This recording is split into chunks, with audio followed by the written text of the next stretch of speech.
You might be asking, what is an AirTag and how does it work?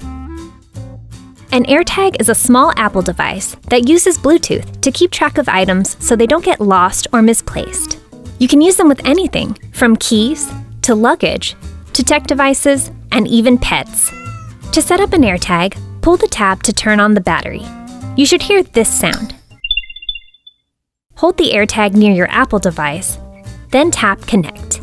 Choose a name from a list of items, or select Custom Name. If you choose Custom Name, give your AirTag a name and assign a custom emoji.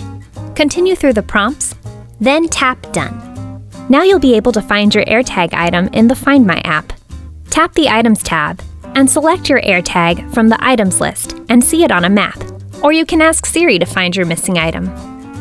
If the AirTag isn't in Bluetooth range of your device, which is approximately 30 feet, you'll see its last known location and timestamp. If it's nearby, you can make it play a sound to help you locate it. Just select it from the items list and tap Play Sound.